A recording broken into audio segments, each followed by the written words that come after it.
Stadio Moccagatta di Alessandria.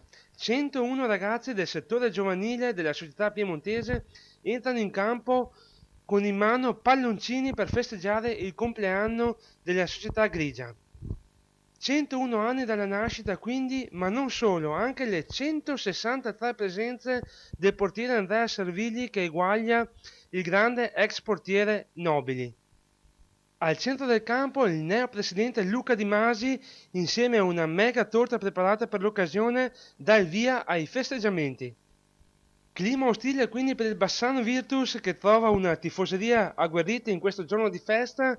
Inoltre mister Rastelli deve fare a meno del già citato Toninelli che per infortunio rimane a casa anche il Longobardi squalificato. In campo vanno Cano tra i pali, Zanella, Gaugier, Bertoli, Stevani e Furlan in difesa. Al centro del campo Correa, Proietti e Marcello Matteos, in attacco Zizzari e Berrettoni. Oggi sarà anche osservato un minuto di raccoglimento in onore della scomparsa di Imbriati, grande ex giocatore e allenatore del Benevento. Al secondo minuto è già pericolo per il Bassano.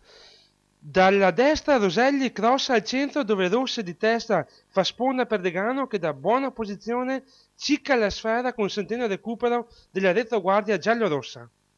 Si fa vedere anche il Bassano, quarto minuto, calcio di punizione di Bertoli da 30 metri, lontana però dai pali di Servilli. Al quinto minuto, sempre da punizione, ci prova anche Degano, ma la distanza è lontanissima, circa 40 metri, calcia forte ma para Cano. 11° minuto, tiro dalla distanza di Mora, la palla finisce sopra la traversa. In questa fase del gioco il Bassano manovra molto bene, si spinge in avanti con passaggi palla a terra e velocità sulle fasce. Al 15° minuto da un bel cross in mezzo raccoglie la palla Zizzari, calcia bene di destro, Servilli si distende e para. 16° minuto, Correa da calcio di punizione chiama lo schema. Berrettoni calcia in mezzo, Servilli esce sicuro e para, anticipando tutti. 17° minuto, quando meno te l'aspetti, Alessandria trova il gol. Roselli cross in mezzo, Viviani arriva bene di testa e insacca battendo Cano. Alessandria 1, Bassano Virtus 0.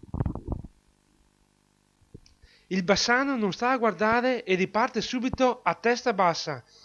Stevanin dalla sinistra crossa bene in mezzo, la palla arriva fuori area a Furlan che tenta la battuta di destro, palla in calcio d'angolo. Dal calcio d'angolo successivo arriva un'occasionissima Bassano, Correa butta in mezzo un bel pallone, Zizzari raccoglie in mezzo all'area, si gira bene, calcia bene ma la palla finisce di poco a lato, minuto 20. 21° minuto, Correa da punizione serve bene Berrettoni che cerca di entrare in area superando la difesa avversaria ma viene fermato. 23° minuto, occasionissima anche per Alessandria, Rossi raccoglie un rilancio corto di Cano, serve bene Fannucchi nello spazio, da dentro l'area calcia bene l'attaccante ma pare il portierone bassanese. Capovolgimento di fronte, nell'azione seguente Furlan butta in mezzo per Berrettoni che non riesce ad agganciare, azione svanita. Episodio che costa cara al Bassano. Al 39° minuto infatti Mattia Proietti viene ammonito per simulazione, salterà la partita contro il Rimini in quanto diffidato la settimana prossima. Al 46° spavento per il Bassano, infatti da calcio d'angolo Barbagli raccoglie una palla che rimane là, insacca ma l'arbitro fischia il fuorigioco. Secondo tempo, il portiere Servilli compie un vero e proprio miracolo anticipando Zizzari pronto a insaccare. 8° minuto, ci prova anche Marcello Matteos dal limite dell'area, la palla finisce alta.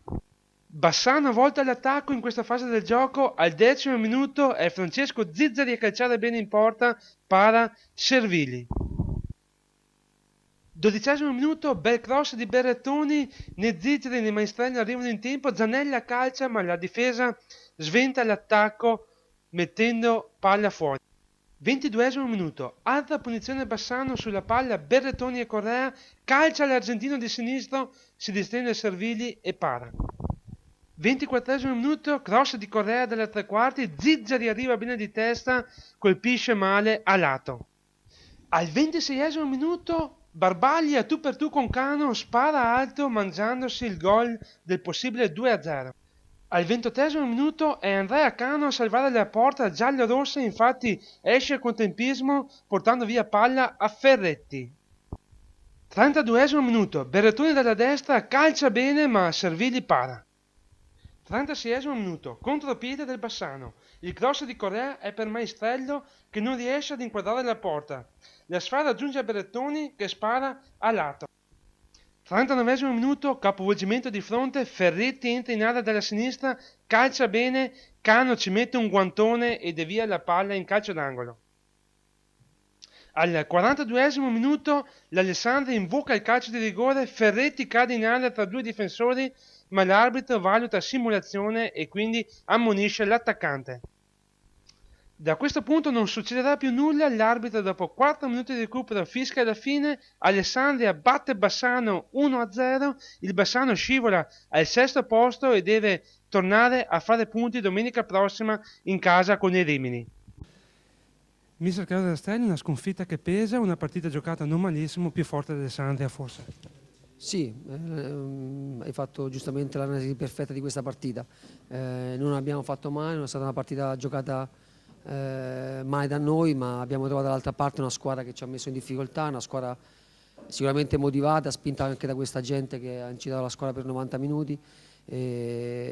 Dobbiamo fare soltanto esamina bene di quello che è successo e cercare di migliorarci, perché possiamo fare sicuramente di più, anche se abbiamo incontrato una squadra che ci ha concesso veramente poco. Sì, infatti un'Alessandria ben disposta in campo, ha chiuso molto bene gli spazi e soprattutto una volta passati in vantaggio ha cercato di star bassa il più possibile. Sì, si sono abbassati, hanno giocato un po' su di noi, hanno cercato di sfruttare quelle che sono le loro caratteristiche principali, quelle della ripartenza con i tre attaccanti davanti. Non dovevamo subire gol su una palla inattiva, dove abbiamo sofferto più del dovuto oggi, anche se sappiamo che queste erano una delle loro caratteristiche migliori. Dovevamo essere una squadra un po' più veloce, un po' più determinata quando riconquistava palla. L'abbiamo fatto soltanto a sprazzi, abbiamo creato occasioni da gol, però onestamente abbiamo fatto poco per quello che potevamo fare, come ripeto, anche per merito dell'Alessandro. Abbiamo visto verso la fine una versione tattica diversa, inserito Berrettoni, Zizzari, Ferretti, Maestrello, quindi insomma avete cercato fino all'ultimo di pareggiarla. Sì, ho provato a mettere giocatori di qualità che uno contro uno potessero saltare l'uomo, che erano le ultime speranze che avevamo in fondo alla gara. Abbiamo fatto benino anche con questa disposizione tattica, però noi dovevamo cercare di fare un po' meglio prima, perché cercare di non subire gol e eventualmente poterlo fare. Chiaro che una sconfitta fa male, comunque la classifica è ancora positiva, da qui bisogna ripartire e settimana prossima cercare la vittoria. Come facciamo sempre, noi cerchiamo di analizzare bene quello che è successo durante la partita, cercare di vedere dove abbiamo fatto cose bene e fatte male, e poi concentrarsi subito su quella dopo, perché questo campionato perdi una partita ma subito dopo c'è l'altra che conta ancora di più. È normale che quando perdi uno scontro diretto perdi punti importanti. Oggi l'Alessandria ci ha superato di 2 punti, cercheremo di recuperarli, sta facendo. Un campionato che continua ad essere imprevedibile, vedi Milazzo che pareggia in casa col Castiglione, quindi insomma ogni partita è veramente una battaglia. Sì, ogni partita è difficile con chiunque, come ho sempre detto io e come credo che sia la realtà di questo campionato. Non dobbiamo dar nulla per scontato, non dobbiamo recriminare troppo su questo risultato, abbiamo fatto una partita discreta, non brutta, perché abbiamo fatto comunque una buona partita, abbiamo trovato dall'altra parte una squadra in questo momento più forte di noi, più motivata, più cattiva, sospinta da questo pubblico eccezionale e che ha vinto in maniera meritata, e noi dobbiamo essere soltanto concentrati adesso sulla partita che verrà domenica con il Rimini. Marcello Matteos, una sconfitta che fa male, un'Alessandria forte, il Bassano ha cercato di fare il possibile, purtroppo è andata così. È una sconfitta sicuramente che fa male, perché l'Alessandria ci supera in classifica. Sapevamo che qui era un campo difficile, loro hanno ritrovato l'entusiasmo perché hanno cambiato società 2 settimane fa e il presidente loro ha grandi progetti.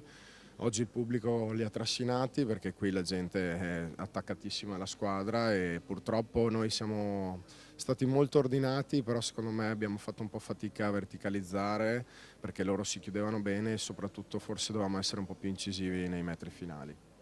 Sì, è stato un peccato aver preso gol in quel modo perché il Bassano in quel momento stava facendo bene, quindi sarebbe cambiata la partita se non avesse preso il gol.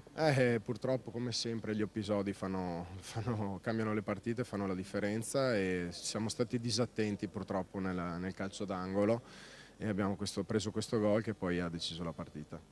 Su una classifica che comunque non è ancora grave, la zona playoff è ancora là, adesso bisogna però ripartire, già settimana prossima arriva Rimini, bisogna recuperare subito la vittoria. No, assolutamente, la classifica non viene stravolta da questa sconfitta. Sapevamo che era una partita difficile e non so quante partite vengano a fare punti qui. Noi siamo venuti per giocarcela, purtroppo è andata male, ma lavoriamo subito per la prossima partita senza nessun problema, senza fasciarci la testa, è lungo il campionato. Sì, tra l'altro abbiamo visto anche oggi risultati strambi, ad esempio Migliazzo pareggia in casa col Castiglione, quindi ogni partita veramente è una battaglia. Da qui alla fine ogni partita sarà una battaglia, soprattutto quelle dietro, l'avevamo già detto 5-6 partite fa, incominceranno a correre, quindi tutte le partite saranno difficili. Bassano c'è insomma. Ma sicuramente c'è, l'ha dimostrato anche oggi, pur con qualche pecca. Mister Cusates, oggi il suo Alessandria ha fatto una gran bella partita, ordinato in campo, colpito al momento giusto e ha avuto anche le occasioni per raddoppiare. Sì, abbiamo fatto una grandissima partita, sapevamo di incontrare una squadra sia dal punto della qualità che dal punto di fisico veramente difficile, però penso che noi oggi abbiamo fatto una prestazione super su tutti i punti di vista, abbiamo avuto tante occasioni per raddoppiare, peccato che non siamo riusciti a farlo perché poi sappiamo che è una squadra che alla fine quando inizia a mettere centimetri di gente davanti ci poteva dare noia, invece i ragazzi sono stati veramente bravi. Infatti il Bassano le ha provate tutte, ha inserito 4-5 attaccanti alla fine, ha cercato fino all'ultimo, ma avete difeso veramente molto bene. Ci siamo difesi con ordine, quella è una cosa che facciamo abbastanza bene, infatti oggi si incontravano le due, penso la seconda e la terza miglior difesa, quindi si vede che c'è del lavoro dietro. Noi oggi abbiamo fatto una buona gara su tutti i punti di vista, sia in fase offensiva che in fase difensiva e poi alla fine abbiamo veramente portato a casa con i denti perché era nostro obiettivo farlo, anche perché era una nostra diretta concorrente. Avete un pubblico che sicuramente vi ha spinti molto, questo è un fatto che incide per i ragazzi in campo. Sì, anche se qua non è semplice, quando poi non si fanno certi tipi di prestazioni, giustamente sono esigenti, però oggi veramente poi hanno capito che anche se stavamo un po' soffrendo, ce l'abbiamo messa tutta e ci hanno veramente spinto fino alla fine. Avete sorpassato in classifica il Bassano, adesso l'obiettivo è salire ancora? No, l'obiettivo è cercare di rimanere nei playoff, sappiamo che saranno 11 battaglie, adesso domenica si aspetta una partita difficile, Valle d'Aosta che oggi ha perso, quindi saranno veramente avvelenati, quando sono in casa si fa fatica a vincere, il Castiglione ha pareggiato col Milazzo che Milazzo non è a spiaggia, il Venezia ha pareggiato col Monza, è un campionato difficile, fino alla fine c'è da pedalare, da stare sul pezzo. Ogni settimana è una battaglia, infatti i risultati sono veramente pazzeschi. Ogni settimana è una battaglia, non c'è niente di scontato, a parte secondo me la Pro Patria che io conosco troppo bene, una squadra che viaggia veramente a ritmi sopra, poi il resto c'è da combattere, sempre.